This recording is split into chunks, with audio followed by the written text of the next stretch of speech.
నమస్తే అండి. Welcome to Prashanthi cooking and health అండి. నేను ప్రశాంతిని. ఈరోజు వీడియోలో చింత చిగురు చికెన్ కూర చూపిస్తానండి. రుచి అదిరిపోతుందండి. పుల్లగా కారకారంగా భలే రుచిగా ఉంది. రైస్లోకి, చపాతీలోకి, రోటీలోకి, టిఫిన్స్లోకి దేంట్లో తిన్నా కానీ అదుర్స్ అంటారు. అంత బాగుందండి. మీరు కానీ ఒకసారి పద్ధతిలో ట్రై చేసి చూస్తే మీకు కానీ చాలా బాగా నచ్చుతుంది. మరి వీడియోలోకి వెళ్ళే ముందుగా ఫస్ట్ టైం కొత్త వాళ్ళు వీడియో చూస్తుంటే మా ఛానల్ని సబ్స్క్రైబ్ చేసుకోండి. వీడియో నచ్చితే లైక్ చేయండి. మరి వీడియోలోకి వెళ్ళిపోదాం. చూడండి, చింత చిగురు అండి. ఇది నేను మార్కెట్లో తెచ్చుకున్నాను. ఒక 20 రూపీస్ అండి ఈ చింత చిగురు. ఇదంతా శుభ్రంగా ఇలాగ జల్లీల్లో వేసుకొని ట్యాప్ కింద నీట్గా కడిగేసుకోండి. ఇలా శుభ్రంగా కడిగేసుకొని ఇప్పుడు ఈ ఆకు కొంచెం తీసుకొని ఇలాగ వీడియోలో చూపిస్తున్నట్టుగా ఇలా చేతిలో పెట్టుకొని కొంచెం ఇలా నలిపినట్టు అంటే ఆకు విడిపోతుందండి. ఇది సరిగా నాకు రావట్లేదు ఆకు. ఇప్పుడు నేను కొంచెం ముదురుగా ఉండే కాడలంతా ఆకంతా ఇలా తీసేసుకుంటున్నాను. ముదిరినవన్నీ ఇలా తీసేసుకోండి. అలా రాకపోతే ఇలా అంతా నీట్గా శుభ్రం చేసుకొని ఒక గిన్నెలోకి తీసేసుకున్నానండి. చూడండి కాడలు ఎన్ని ఉన్నాయో ఇవన్నీ తీసేసుకోవాలి. ఈ విధంగా ఆకు ఒక చిన్న కప్పు నిండా వచ్చింది. అలాగే స్కిన్లెస్ చికెన్ అండి, ఒక ½ కిలో తీసుకొని శుభ్రంగా క్లీన్ చేసి ముక్కలకు కట్ చేసుకొని పెట్టుకున్నాను ప్లేట్లో.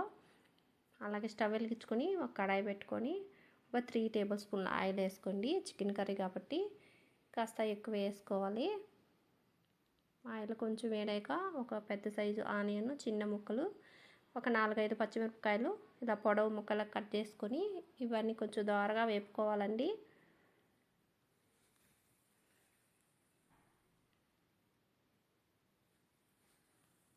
ఉల్లిపాయ ముక్కలు కాస్త బాగా మగ్గాయి. ఇప్పుడు 1 టేబుల్ స్పూన్ నిండా అల్లం వెల్లుల్లి పేస్ట్ వేసుకోవాలి. ఇది పచ్చివాసన పోయేంతసేపు బాగా ఈ ఆయిల్లో బాగా వేపుకోండి. కొంచెం ఫ్లేమ్ని తగ్గించుకొని వేపుకోండి. నీట్గా క్లీన్ చేసి పెట్టుకున్న చికెన్ ఉంది కదా, ఇప్పుడు ఈ చికెన్ అంతా వేసుకోవాలండి. ఈ కూరకి రుచికి తగినంత ఉప్పు వేసుకోవాలి. అలాగే ఒక ½ టీ స్పూన్ పసుపు వేసుకోవాలండి. ఇప్పుడు మంటని హైలో పెట్టుకొని ఒక 2 నిమిషాల సేపు చికెన్ ఇలా కలుపుకుంటూ ఉడికించుకోవాలి.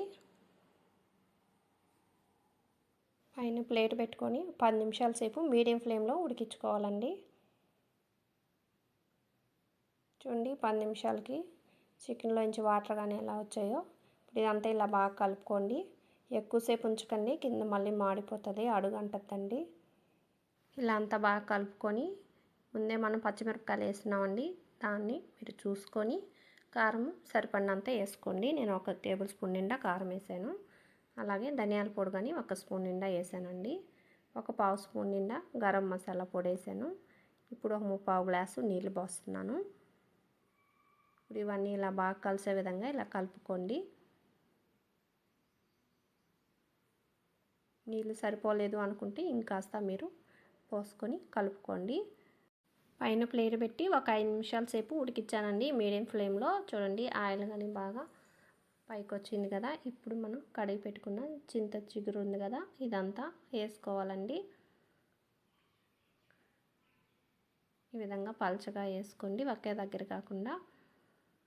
ఇలా వేసుకొని ఈ పులుసులోకి బాగా వెళ్ళే విధంగా గింటతో ఇలాగా సర్వ్ చేసుకొని పైన ప్లేట్ పెట్టేసి ఇంకాసేపు ఉడికించుకోవాలండి. చింత చిగురు కానీ బాగా ఉడికి చికెన్కి పట్టే విధంగా ఫ్లేవర్ అంతా ఇలా ప్లేట్ పెట్టి కాసేపు ఉడికించుకోవాలండి. కొంచెం కూర దగ్గర పడద్దు కదా, అప్పటి వరకు మధ్య మధ్యలో మీరు ప్లేట్ తీసి చూసుకుంటూ ఉండండి. చూడండి బాగా ఉడుకుతుంది కదా. ఇప్పుడు ఇదంతా ఒకసారి బాగా ఇలా కలుపుకోండి. ఇదంతా ఇలా కలుపుకొని ఒక్కసారి మీరు రుచి చూడండి. సాల్ట్ కానీ కారం కానీ సరిపోలేదు అనుకుంటే ఒకసారి మళ్ళీ సర్వ్ చేసుకోండి. చూడండి సాల్ట్ సరిపోలేదండి, రుచి తగినట్టు సాల్ట్ వేసుకోవాలి. అలాగే పులుపు తగినట్టు కారం కానీ వేసుకోవాలండి. కారం కానీ సరిపోలేదు ఒక ½ టీ స్పూన్ కారం కానీ వేసి ఇవన్నీ కలిసే విధంగా కర్రీలో మళ్ళీ బాగా ఇలా కలుపుకోవాలి. ఇలా కలిపేసుకొని ఒక 2 నిమిషాలండి సిమ్లో పెట్టుకొని ప్లేట్ పెట్టి ఉడికించుకోవాలి. చూడండి ఆయిల్ అంతా బాగా సపరేట్ అయ్యింది కదా.